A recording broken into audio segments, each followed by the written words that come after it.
Hey guys, Darren Asbury here with Revital Outdoors, bringing you another exciting podcast this evening. Tonight we have Mr. Spencer McNeil. Spencer got 5th place last year on Santee Cooper at the BFL event for the South Carolina division. So very, very excited to talk to another top 5 angler from last year and see what he predicts for this year and how he fished his tournament last year. Another exciting podcast. Before we get started, make sure you subscribe to our YouTube channel if you haven't already. That way you get notified when all of our content is dropping. We've been having a lot of fun talking to all these BFL anglers, so we have a lot of great podcasts and interviews coming up in the near future as well. And then check us out on social media. That's revitaloutdoors.com, Facebook and Instagram. And then if you've never heard of Revital Outdoors, be sure you check out our website. That's going to be www.revitaloutdoors.com. We're a premium CBD company for all outdoor enthusiasts. We have a full lineup of great products that are THC-free, made right here in America, and great for, all those different elements that you're dealing with out in the field, hunting or fishing. So check out our products. But that being said, let's go ahead and get right to it. Let's bring him in, Mr. Spencer McNeil, 5th place last year from Santee Cooper. How you doing this evening, bud? Good, man. How are you? Doing great, doing great. Well, thanks for coming on this evening. And, looking at the results from last year, you got 5th place at Santee Cooper. We mentioned that.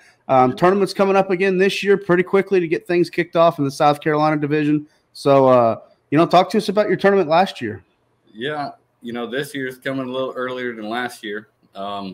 Last year, it started off with a bang. The fish, the first big wave of fish had just moved up. And they literally moved up the day before the tournament. And if you wasn't out there and found them, then you were not going to get them. It was it was one of those deals. Okay. So, well, tell us a little bit about you say if you didn't go out there and do your homework, you didn't find them. What were you able to kind of piece together? What were some of the fish that were you running a lot of different places, running a pattern, or did you find one group of fish? Or I found one group of fish on Friday, and I went back to them first thing Saturday morning, and all but one of them bit. And then I ran that pattern in other places just from, the experience of fishing on Santee. And I caught them everywhere I went except for one place. I think I culled an 18-pound bag in the last hour of the tournament. Holy cow, wow. I mean, it was one of them things. I mean, it was crazy. The stars aligned, as you would say. Absolutely. So, well, I know that there's a lot of flooded willow trees in Cypress. Cypress trees, excuse me. Thank you. In Santee Cooper. I feel like fishing the cypress trees on Santee Cooper is kind of like fishing the grass in Florida. You can get lost really quickly. So, did the cypress trees, factor into your game plan at all last year? Or? Oh, absolutely. It didn't start off that way. Starting off was the water clarity was pretty bad. It was dingy. I knew that the fish, the bites that I had shook off on Friday were on the bed, but you couldn't see them.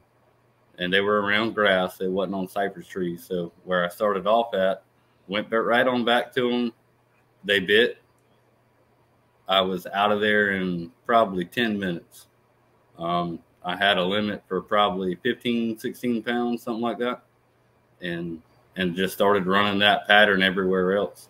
I fished stumps. I fished cypress trees, of course. And it seemed like later in the day is when they pulled up harder on the cypress trees. And I fished the lower lake and the upper lake. So it wasn't, a one lake deal. Sometimes that's the way it is. And I think this time here is going to be the same way. Okay. So you say you were pitching in on fish that you thought were bedding. So you're throwing soft plastics, I assume, Texas rig soft plastics? Yes. Throwing a Senko. Okay. That's all. Throwing a Senko. The fish in Florida and Georgia and South Carolina, they've seen a Senko a time or two, but they still bite it. So that's really, really, really cool. Great pre-spawn and spawn bait. Fantastic. How many bites did you get last year? I'd say I probably caught 35 fish. Really? All keepers? All keepers. Wow. Nothing. I'd say nothing under 3 pounds. Really?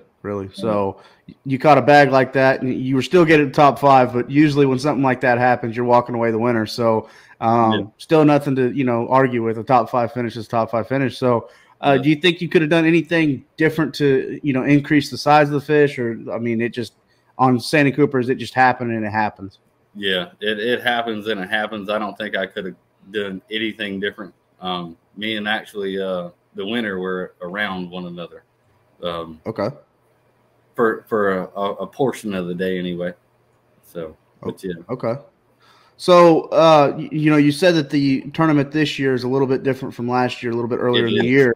It is. So, what do you predict for this year? More of a pre-spawn pattern? Those fish aren't really going to be moved up shallow yet, or what do you think? Well, I don't know, man. We've got some warm weather this week, and it's going to drop down again on Friday night with another cold front. And I still think it's going to be a pre-spawn pattern, catching them in ditches, catching them in some depressions. It's definitely not going to be a big wave moving up. You might have a few buck bass move up. And some of those shallow water ponds, some females may try to come up, but it's not going to be a bed fishing deal whatsoever. Okay. I think it's going to be more of like a going up, fishing ditches, depressions, stumps, stuff like that with a spinner bait, a rattle trap, things like that. Okay. Well, that was going to lead to me. Moving bait deal. Moving bait. That was going to be my next question is, let's say there's an angler coming to Santee Cooper for the first time, just wanting to have some fun, or an angler that's a first-time angler for the BFL tournaments. What would some of the baits that you would recommend putting on the deck to go fish Santee Cooper? 100% a spinner bait. It's got to have gold blades, and then on top of that, got to be a rattle trap. Okay. Cool. So, well, tell us a little bit more about fishing the Cypress trees. Is that something? Do you pitch the tree, or are you just fishing kind of in the middle of the forest, or how much are you relating your actual fishing to the actual tree? To the actual tree itself, and that's it. It's one of those one cast deals, and if they don't bite it on the fall, you're going to the next one. Okay, fantastic. So, what do you predict water temperature wise this year? Well, I've seen it already this past weekend with a little bit of warm spell in some of the shallower backwater ponds up to 60. And with the warm weather that we're going to have all week, we have several days in the 80s. I'm thinking that it's going to get up into the 65-degree range. And then, of course, Friday night, it's going to cool off, but it's not going to cool off very much. We're still going to, I think the high Saturday is going to be 64. So I'm thinking you'll see main lake-wise somewhere around 58 to 59 degrees. And I think it's going to probably get up to the 64 to 65-degree range in some of those shallow water ponds. And that's going to bring your buck bass in, of course. I just don't think the females are going to follow them on this, especially behind the moon like it is. Okay. So what do you predict weight-wise? Maybe 17 to 20 win? Oh, really? I'm thinking 30. I'm thinking 30.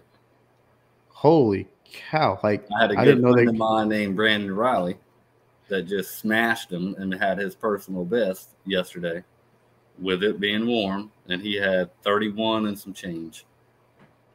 I didn't know they grew them like that on Santee Cooper. That's that's exciting right there. They grow big here. Fantastic. So, well, let's change the pace a little bit, wrapping up, talking about some different questions. But what about a co-angler? Let's say a co-angler is going to come fish Santee Cooper. He's going to bring 3 rods. What would you recommend a co-angler to bring that would help them be successful in the tournament? Successful-wise, I would say bring a Texas rig Cinco.